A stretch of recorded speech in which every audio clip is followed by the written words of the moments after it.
lo uses. Mientras no esté consentido, no lo uses. Que vaya a su proceso legal, de ahí regresamos. Que el abogado lo lea y luego regresamos, ¿de acuerdo? Vamos a la siguiente. Depósito de esos fondos que vienen de la ejecución. Ahora la norma te dice, tesorería, obviamente el tesorero es el responsable de manejar las cuentas bancarias. Y entonces acá dice, ya esa garantía que ha recibido, ¿dónde lo deposito? Digamos fue una MIPE, ejecuto una fianza, tengo el dinero, ¿dónde lo deposito? A la cuenta de RDR, a las cuentas de garantías, la UNT6 si lo llevo al Tesoro Público. Entonces la norma te dice, tienes que aperturar una cuenta especial de ejecución de cartas fianzas por garantías. Como su mismo nombre lo dice, es una cuenta especial, ¿de acuerdo? Entonces, es aquí donde se va a tener que depositar todos los recursos. Igual, entonces ese dinero va a estar custodiado. Ahí está custodiado. Por lo tanto va a esperar qué va a suceder con esa fianza que ha sido sometida a un juicio, ¿no? Entonces, ahí este dinero puede estar custodiado, está guardadito, ya no lo uso, no lo dispongo, está guardadito. Y si es que perdemos el juicio, obviamente hay que devolverlo, ¿cierto? Lo devolvemos. Y si ganamos el juicio, entonces, repito, si ganamos el juicio, es decir, que lo resuelto, entonces recién esa garantía se hace nuestra. Por lo tanto, voy al CIAF y hago un ingreso con tipo operación Y, ingreso, el cual va a tener efecto en la parte financiera y presupuestal. Pero siempre, recomendación, ¿con quién vamos a coordinar? ¿Con quién coordino? Con contabilidad, con presupuesto. No porque eres un tesorero de 20 años de edad, no, sino 20 años de experiencia, no vayas a suponer que, tú, nunca es bueno esto. ¿Qué les aconsejo? A ver, el orgullo no es un buen consejero. Ya, la arrogancia no es un buen amigo. Siempre no está de más consultar al contador, al jefe de presupuesto, oye, tenemos un caso de ingreso, ¿cómo lo vamos a manejar? Porque estas normas también son reguladas en el artículo 22 de la ley del decreto legislativo 1440 del presupuesto público, en la directiva 011 de ellos, directiva 011 de ejecución presupuestaria. Entonces, igual, el presupuesto no debe reconocer el ingreso mientras no esté resuelto. Por otro lado, tenemos el impuesto general de ventas. ¿Las entidades públicas están afectas al impuesto general de ventas? Por supuesto que sí, por supuesto que sí. Tenemos una ley del IGB que entre ellas grava la venta de bienes, la prestación de servicios, la importación de bienes, la primera venta de inmuebles y los contratos de construcción. Eso es la ley del IGB. Pero el sector público debe gravar, y lo cierto es que la SUNAT ha establecido una opinión que cuando una entidad pública realiza importaciones o registra habitualidad, entonces dicha operación se encuentra afecta al IGB. Por lo tanto, cuando una entidad recauda por IGB, voy a suponer 1.000 soles. 1.000 soles, 18%, que incluye el IPM 2%, IGB 18%, tendríamos 1.000, ¿cuánto? 1.000, 18%, 180. Cobramos 1.180. Muy bien, ¿cómo se registra? ¿Cómo registramos ese IGB que hemos cobrado, ¿no? Que obviamente han pagado porque nosotros hemos prestado un bien, un servicio, una importación o una operación habitual. Ejemplo, una municipalidad, bueno, es un gobierno local que realiza venta de agregados, ¿ya? Agregados, y hace todos los años, venden un montón, es evidente que hay una habitualidad, ¿no? Por lo tanto, cuando vende agregados y las personas le dicen quiero factura, la entidad pública debe emitir facturas, porque hay muchos asesores que dicen que no, solo recibo de ingresos. No, amigos, si tu entidad está obligada a generar IGB, entonces tú debes emitir la factura correspondiente. Muy bien, emitimos la factura por 1.180 soles. 1.180 soles. ¿Cómo se registra eso? ¿Qué dice la norma del Tesoro Público? La norma del Tesoro Público dice lo siguiente. Debemos registrar, dice, diferenciada. Debemos registrar en forma diferenciada el valor de venta con el precio de venta. ¿Ya? Entonces, los 1.000 soles, que son tus ingresos, ese ingreso sí la vas a registrar como tipo operación Y, ¿no? Porque es tuyo, porque es tuyo. Pero el IGB, es decir, los 118 soles, eso no es tuyo.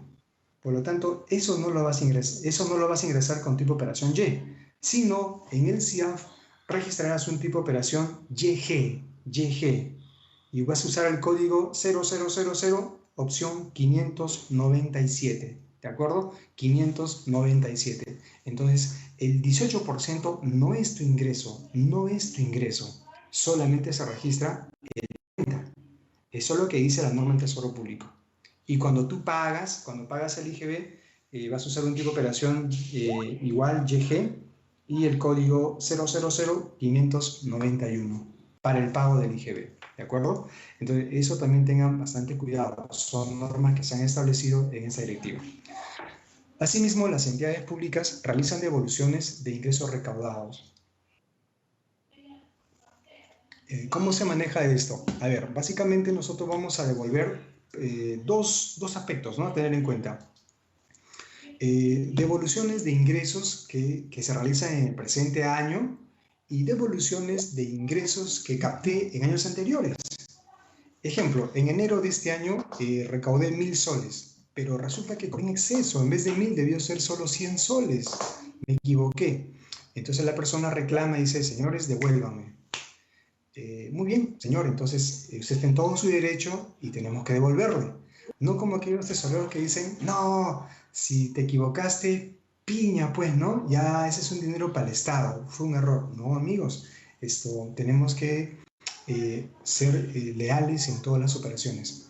Por lo tanto, si usted devuelve un ingreso en este ejercicio, en el registro CIAF que generó el ingreso, ahí mismo procede a hacer la devolución.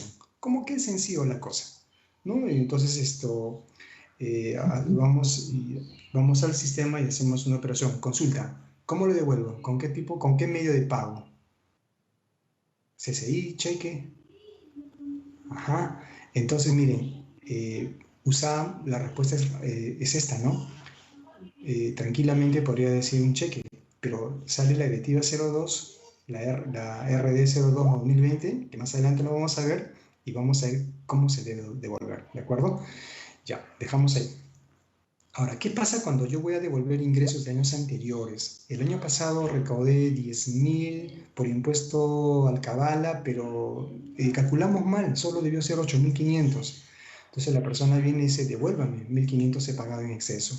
¿Se le devuelve? Por supuesto que sí. Entonces, ¿qué hacemos? Como nosotros lo hemos registrado como un ingreso el año pasado y la persona está pidiendo que se devuelva, entonces lo que vamos a hacer es registrar una operación igual, sin afectación presupuestal, usando el clasificador de saldos de balance 19, 11, 11, pero en negativo, ¿de acuerdo? Para que la devolución tenga efecto. ¿Y qué pasa cuando son devoluciones recibidas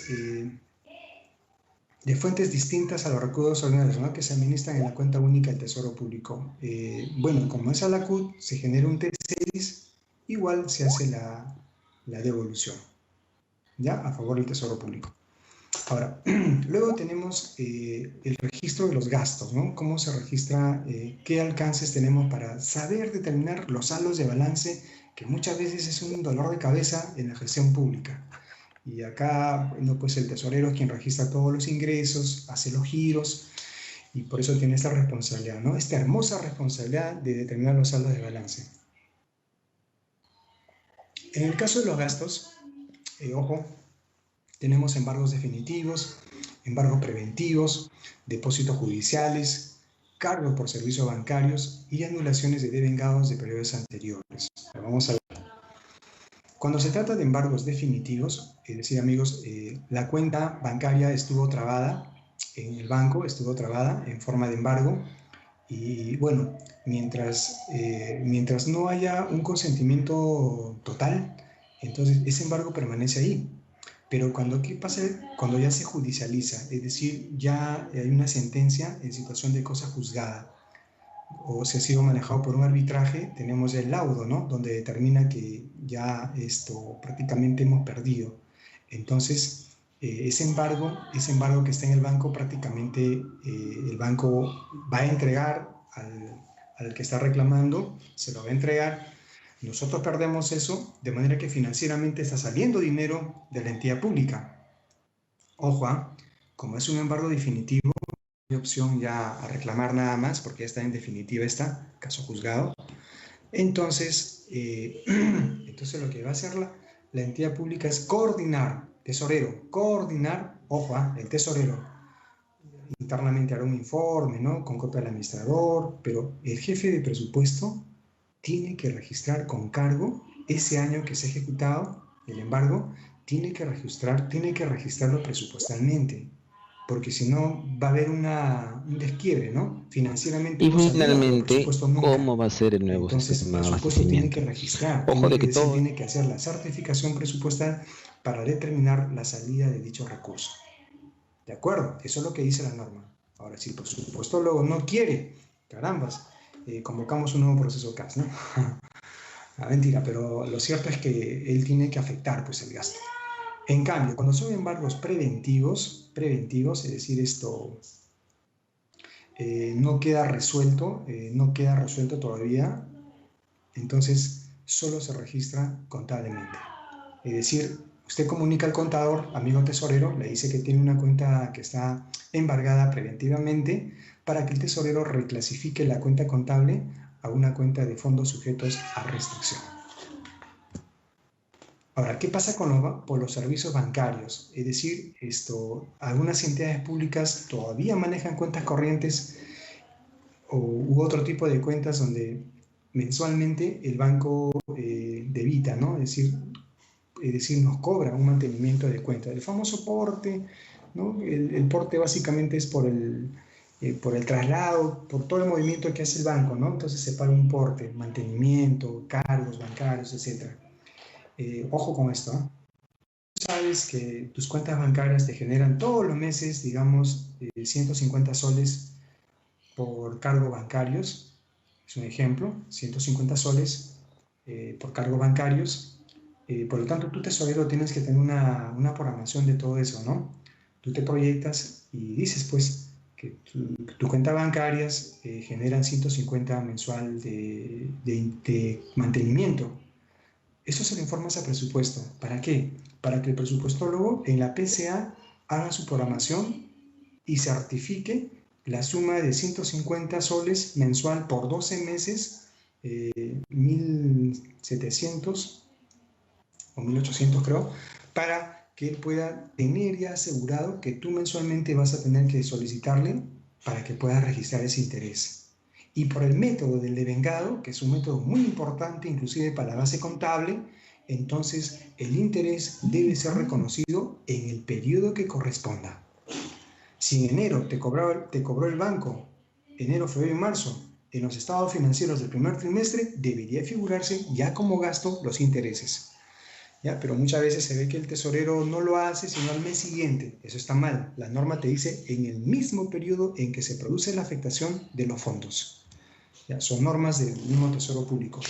Anulación de devengados de periodos anteriores. Bueno, pues vamos a suponer que por el COVID todavía no cerramos los estados financieros, pero tenemos una resolución directorial 05 de Contabilidad Pública que dice el 7 de mayo debe cerrarse toda la información contable, ¿no? Por ahora, a menos que se pronuncie en otro aspecto. Entonces voy a suponer que ya cerré mi balance, ya soy un contador eficiente, rápido, y antes del coronavirus y antes del 16 de marzo, que fue la medida que recibimos en el decreto supremo para recibiendo la medida de emergencia, se nos dice pues de que ya no salimos, ¿no?, de casa, pero el contador ya presentó los estados financieros. Y resulta que ahora volvemos al trabajo y en el mes de junio de este año hay un devengado que no se giró. ¿Y qué dice? Vamos a, ¿cómo se llama? Vamos a renovarla, ¿no? Vamos a anular ese devengado. Entonces el contador dice, uy, ¿qué hacemos? Entonces tú, tesorero, tienes que tener en cuenta lo siguiente. Se rebajó, ¿no?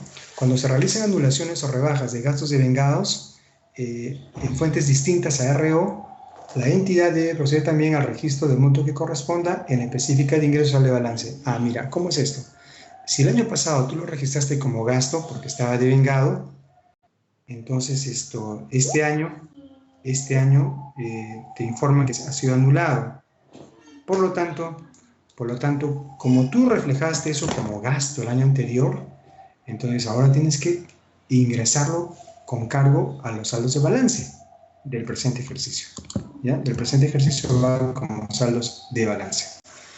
Lo que hemos explicado son algunos aspectos de cómo se debe determinar los saldos de balance. Seguramente en el diplomado, el docente que tenga a cargo hará las prácticas correspondientes para poder determinar cómo funciona, cómo se trabaja en el CIAF, ¿no? Toda esta casuística que estamos viendo. El saldo de balance se determina de la siguiente manera, ¿no? El Tesoro Público ha puesto esta fórmula: ingresos recaudados menos gastos devengados. Lo que en otras palabras viene a ser pues el saldo presupuestal, ¿no? Que ya lo hemos mencionado. Muy bien. Eso entonces es en referencia a la directiva 01-2019 que salió el año pasado. Segundo aspecto, resolución directorial 060-2019, Economía y Finanzas 52.03, programación mensual de pagos. En esta norma se ha establecido aspectos sobre la programación mensual de pagos, ¿no? Que obviamente para este año ya el procedimiento es muy distinto a la forma como se realizó el año pasado, pero la norma de todas maneras siempre inculca al tesorero que al momento de hacer su programación de su flujo de caja, ¿no? La programación financiera de sus gastos, que es parte de su gestión, eso le corresponde a tesorería, que de acuerdo al decreto legislativo 1441 del sistema de... comprende tres aspectos, ¿no? Gestión de ingresos, gestión de gastos y gestión de liquidez. Entonces, en el tema de la gestión de liquidez, el tesorero tiene que tener en cuenta, por ejemplo, qué montos se han comprometido que no se han devengado y qué devengados están por girar. Esa información le va a servir para que él sepa si tiene la capacidad financiera de afrontar con todos sus gastos. Además, cuando se trate de fondos distintos a los administrados en la cuenta única del Tesoro Público, la programación se efectúa en base a la efectiva disponibilidad de ingresos. Esto es muy interesante y en el curso de presupuesto público a mí me gusta analizar este tema. ¿Por qué? Porque de acuerdo a los principios de presupuesto, cuando yo quiero hacer un gasto, no solamente debo tener en cuenta la parte presupuestal, sino además de eso debería tener presente la disponibilidad financiera. Porque miren, hacemos un compromiso, hacemos un devengado y no se gira porque no hay plata. ¿A quién perjudicamos? Al proveedor, al contratista, y pasa un mes, viene y dice: señores, vengo por mi pago. Oye, pero no hay plata, no hay plata, no hay plata. Pasaron 2, 3 meses. ¿Qué va a hacer el proveedor? ¿Se queda tranquilo? No. De acuerdo a la ley de contrataciones del Estado, se debe aplicar intereses. Y si usted no llegó en el contrato a establecer qué tipo de intereses, entonces, de acuerdo al Código Civil, va a tener que aplicar la tasa de interés legal efectiva del Banco Central de Reserva. O sea que el proveedor sí podría reclamar el pago de intereses. Por eso que Tesorería gestiona, ¿no?, la liquidez de recursos financieros en su entidad. Bueno, la programación mensual de pagos es responsable del tesorero, lo presenta el jefe de administración hasta el 25 del mes anterior, ¿no? La responsabilidad en esta resolución directorial 060, clarísimo dice, es el tesorero. Yo recuerdo en la anterior norma que fue derogada, decía el tesorero y el administrador. Ahora dice la responsabilidad directa del solamente tesorero. Bueno, se lo comunica al administrador para que el administrador también efectúe un seguimiento, ¿no?, de la ejecución del gasto. Bueno, si es un administrador que conoce de gestión pública, siempre va a meterse un poco a tesorería, ¿no?, a ver cómo están sus cuentas bancarias, hay recursos, pero hay administradores que no les importa. Bueno, en esta tablita presento todos los aspectos que se debe tener en cuenta cuando se paga CAS, cuando se hace planillas, retenciones, cuando son bienes y servicios, servicios públicos, el servicio de la deuda, cuando compras activos no financieros y otro tipo de gastos, ¿no? Es decir, es lo que ustedes hacen, ¿no? Entre ellos la conformidad, el cronograma de SUNAT y todos los aspectos que ustedes ya saben. Ahora, ¿cuándo realizo la programación mensual de pagos? A partir de este año 2020. Ojo, cuando los recursos comprometan el fondo, ¿no? ¿Qué es el fondo? El fondo es el fondo, caramba, no me acuerdo ahorita, pero es el fondo que se destina para el norte, ¿no? Para Piura, todos los problemas que ha habido, ¿no? Del Fondes. Entonces es un fondo exclusivo, pero cuando son recursos para el Fondes, sí tengo que hacer programación mensual de pagos. Y cuando se trata de recursos por operaciones oficiales de crédito, que provienen de la emisión interna de bonos destinados al financiamiento de proyectos de inversión. Ahora, ¿cuándo estoy obligado a hacer programación mensual de pagos? Cuando el importe supera los 5 millones. O sea que ya no debo hacer programación mensual de pagos para la planilla, que es 200.000 soles mensual. Estoy comprando computadoras por 80.000. ¿Ya no debo programar? La respuesta es no. Solamente en estos casos, siempre y cuando incluso sea mayor a 5 millones de soles. Y en el CIAF, se han dado cuenta ustedes, ya esa opción ha quedado deshabilitada, ¿no? Entonces,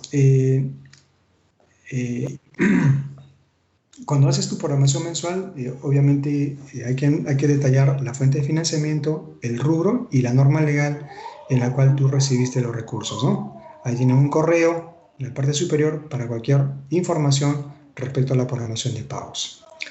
La Dirección del Tesoro Público realiza la asignación financiera. ¿Qué es la asignación financiera? La asignación financiera no es otra cosa que la entrega de recursos, ¿no? Que hace el Tesoro Público a tu entidad. Entonces, ¿cuándo lo va a realizar? Dice máximo el quinto día hábil de cada mes. Así que usted, tesorero, ya sabe, ¿no? Si trabajamos con recursos que administra el Tesoro Público, el quinto día de cada mes ya voy a tener la asignación financiera. Ahora, justamente acá, ¿no? ¿Qué pasa cuando los montos son menores a 5 millones de soles? La DGTP autoriza de oficio, ¿no? Sin requerir ninguna opción.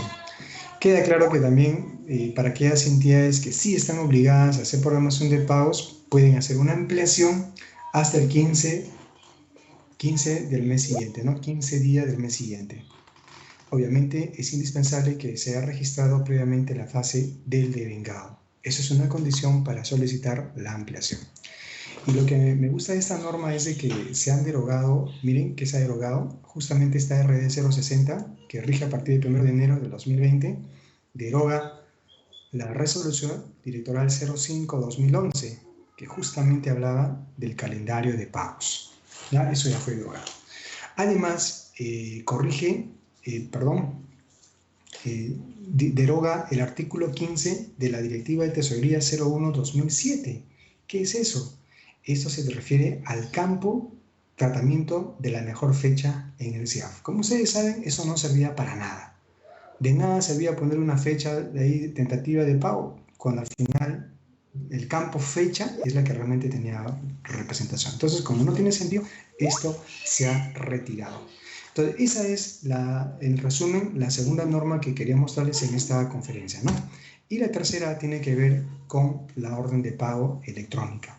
Base legal, resolución directoral 02-2020, que nos habla de este procedimiento de cómo se debe pagar.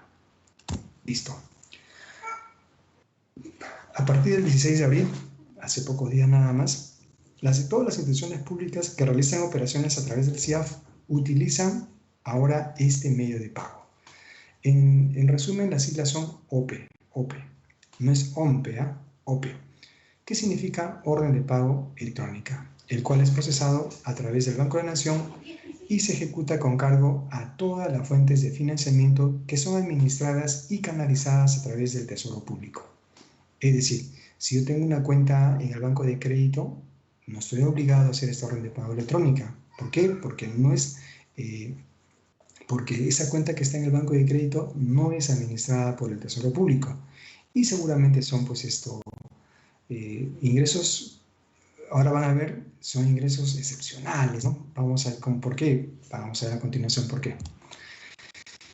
¿Qué atiendo con orden de pago electrónica? Se atienden los siguientes conceptos. Viáticos. Y acá yo pongo, esto lo he precisado, cuando no puede utilizarse la modalidad del abono en cuentas bancarias. O sea que todavía se puede usar el abono en cuentas, por supuesto que sí. Por eso te dice, viáticos, cuando no puede la modalidad del abono en cuentas bancarias. O sea, si no puedo hacer el depósito a través de una carta orden electrónica, abono, entonces los viáticos los voy a pagar mediante orden de pago electrónica. Pero ya no uso cheques. Además, dice las subvenciones a favor de personas naturales. ¿Ya? Igual, cuando no sea posible efectuar abono en cuenta. Bueno, pero las subvenciones son pues raras, ¿no? Por ejemplo, en ese caso del COVID, ¿no? Lo que está pasando, ¿no? Todas las subvenciones, el apoyo social que el gobierno está haciendo, lo hace a través de medios electrónicos. ¿Se acuerdan que antes les puse un ejemplo que una persona pide devolución? ¿Y cómo lo devolvemos? Dije, ¿qué instrumento, qué medio de pago utilizamos? Y la respuesta es orden de pago electrónica. ¿Por qué? Porque hacemos devoluciones de montos a personas naturales y el cobro en exceso, ¿ya? Entonces, esa es la explicación. Asimismo, la norma dice, se puede utilizar la orden de pago electrónica para la cancelación de un servicio. Y además, caja chica y encargos. Ojo, caja chica, apertura y reembolsos. Se da por orden de pago electrónica. Para esto, los trabajadores tienen que hacer su registro correspondiente. ¿Cuáles son los procedimientos? Número 1, se registra en el CIAF, registramos a los beneficiarios. Y segundo, cuando tesorería va a hacer el giro, vamos a utilizar el código 095. Eso va en el documento B del girado, ¿ya? Y se transmite, ¿no?, a la OPE y ojo que es firmada electrónicamente por los responsables, por el administrador y el tesorero. El procesamiento del gasto girado, si por ejemplo giramos hoy lunes, entonces se realiza al día hábil siguiente. El día de mañana usted tendrá el dinero ya en su cuenta. Ya, eso es lo que explica esta norma. Además, este mecanismo, este medio de pago tiene una vigencia. Su vigencia es 30 días a partir de la fecha de su emisión, bajo la responsabilidad de los dos tigres, ¿no?, que vienen a ser el administrador y el tesorero. ¿Qué pasa cuando se vence? Pasaron 30 días y no se pudo cobrar. Entonces, vencida la vigencia, corresponde a la anulación del respectivo gasto girado en el CIAF, dentro de los 3 días hábiles. Claro, si no tiene sentido, lo anulas, pues no se está vencido. Tenemos ahí un plazo de 3 días. Este es otro tema importantísimo. A partir de este mes de abril, la recaudación de los recursos directamente recaudados, los RDR y los impuestos municipales de los gobiernos locales, se centralizan en la cuenta única del Tesoro Público del Banco Nación. Se acabó entonces, amigos, los pagos que hacíamos tanto de RDR y de impuestos municipales en las municipalidades usando nuestras propias cuentas bancarias. Ahora todo ese dinero tiene que trasladarse a las cuentas del Banco de la Nación. Así es, la centralización. Y el Tesoro Público va a tener el control. Y sí o sí tienes que hacer el pago mediante el uso del CIAF. ¿Ya? Ojo, para los amigos. Obviamente hay un calendario progresivo, pero la idea es que ahora todo sea a través de este medio. La recaudación de los recursos directamente recaudados que se efectúa a través de la respectiva cuenta central. Bueno, pueden seguir recaudándolo, no hay problema, ¿no? Yo tengo cuentas RDR en la Caja Municipal Huancayo, tengo impuestos municipales en el Banco Continental, sigue recaudando, no hay ningún problema. El tema es cuando quieras gastar, tienes que trasladarla a la cuenta que está en el Banco de la Nación ahora. Lo vas a trasladar con un T6. ¿Cuándo? ¿Cuándo lo traslado? Inmediatamente después que se establezca su disponibilidad. O sea, acá no es tanto las 24 horas, o dentro de las 24 horas, sino inmediatamente después. Puede ser hoy día mismo, puede ser mañana, pero la norma dice inmediatamente, después que se establezca su disponibilidad. Hay dos palabritas para analizarlas, es inmediatamente y el otro, disponibilidad. O sea, yo cobré desde cuando estaba disponible inmediatamente, ¿no? Lo recomendable es que cada entidad emita su propia directiva interna para que sepa cómo manejarlo esto. Una vez que hacemos el traslado a la CUT, se genera la asignación financiera en forma automática al día siguiente hábil de producir el traslado. Claro, si hoy día llevamos el T6 haciendo el depósito al Banco de la Nación, mañana ya estamos listos para poder utilizar ese recurso. claro, cualquier pago que se realiza luego de la cuenta central del Banco de la Nación está sujeto a las normas presupuestales y financieras, ¿no? Eso queda claro, como siempre trabajamos.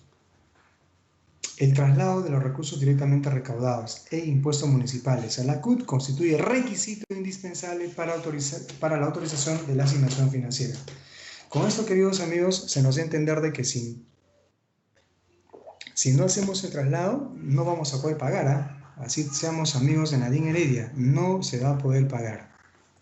Además, esta norma ha precisado el uso de la declaración jurada, ¿ya? El uso de la declaración jurada. Como ustedes saben, este es un documento sustentatorio, también es un documento contable, que se aplica, por ejemplo, en la caja chica, en los encargos al personal, en encargos a dependencias desconcentradas, pero siempre hacemos una declaración jurada. En los casos de viáticos por comisiones de servicios, tenemos estas dos normas legales para viáticos nacionales y viáticos internacionales. Ahí sí la declaración jurada sigue siendo el 30% del monto de viáticos, ¿no? Cuando es nacional, 30%. Cuando es internacional, 20%, siempre y cuando no haya sido posible obtener comprobantes de pago. Claro, hay que aclarar, ¿no? La declaración jurada, de acuerdo a SUNAT, es una manera excepcional cuando se trate de casos, lugares o conceptos por lo que no sea posible obtener comprobantes de pago. Eso es lo que dice SUNAT. El director de administración o el funcionario que haga sus veces determina de manera expresa los casos, lugares o conceptos, claro. Por eso digo, directiva interna del uso de una declaración jurada. Pero, ¿hasta cuánto puedo gastar? Lo cierto es que el Tesoro Público en el artículo 12 ha dicho que la declaración jurada no debe exceder del 10% de la unidad impositiva tributaria. Ya, o sea, máximo 430 soles. Con DJ, más no podemos. Además, amigos, esto sería interesante analizar, es interesante este tema del uso de la carta de crédito, es maravilloso cómo se maneja esto, pero dado que es una conferencia y no una clase, la carta de crédito se ha establecido como un documento que se va a utilizar cuando se trate de operaciones de importación. Ojo, amigos tesoreros, conocen el pago. Asegúrense, entre otras cosas, la carta de crédito constituye un medio seguro para hacer un pago al exterior. Es interesante, porque quien se encarga de esto es el banco, el banco emisor, el banco local con el banco corresponsal. Entonces, pero queda normado. Lo correcto es hacer eso. Uno, cuando compra al exterior, cuando uno es importador, normalmente utiliza este documento para asegurarse que sus mercancías lleguen y el pago se ejecute de acuerdo a lo convenido con el exportador, ¿no? Pero ahora bien claro dice, tratándose de operaciones de importación, uso de la carta de crédito. Además, se ha establecido que las direcciones de cada entidad establezcan directivas para el manejo de la carta fianzas y se han dado plazos, ¿eh? Por ejemplo, el gobierno nacional tiene 90 días calendarios, los regionales 120 días y los locales el Tesoro Público recién lo abandonó. Tiene que haber una directiva respecto al manejo de las facturas negociables. Como ustedes saben, la factura negociable se convierte en un título de valor al 8º día de haberse emitido. Y a veces en la práctica, inclusive ya tenemos una factura del mes anterior y algunos están pensando en que lo anule la factura, pide que haga una nota de crédito. Hay unas barbaridades que se cometen en la gestión pública a veces. Entonces, queda claro que la factura negociable, obviamente hay un estampado de fecha de recepción y ahí corre para adelante 8 días. Ustedes saben que el proveedor pues utiliza.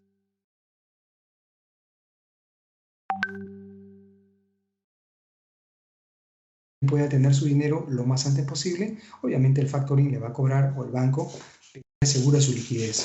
Y la factura negociable no tiene efecto tributario y es una copia más a la factura comercial, que en cada compra que hacemos, obviamente nosotros estamos sellando esta factura negociable. Listo, amigos, en resumen, esto ha sido la presentación de este curso.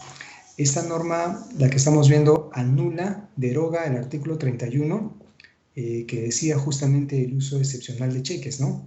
¿Se acuerdan que antes decía al personal cuyo contrato no exceda de 4 meses podemos pagarle cheques? Ahora ya no. Al personal de la institución por concepto de encargos, habilitaciones de reposición de fondos para pagos efectivos, caja chica, ya eso era antes, ahora ya no. Luego el inciso A, C y F. Además, los viáticos ¿Puedo usar cheques? No, ahora ya no. Está derogado ese artículo, ¿ya? Como la única disposición complementaria de esa norma. Bien, amigos y amigas, para mí ha sido un gusto haber tenido a mi cargo esta conferencia que Desarrollo Global muy gentilmente prepara para ustedes cada lunes, ¿ya?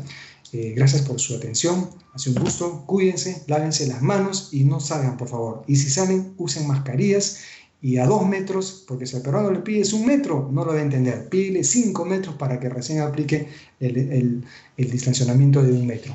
Bien, amigos, Dios mediante, nos veremos en cualquier momento. Muchísimas gracias y cuiden a sus familias. Bye. Si te gustó este video y quieres aprender más, te invitamos a ver todos los programas en gestión pública en nuestra página web www.desarrolloglobal.pe y suscríbete a nuestro canal.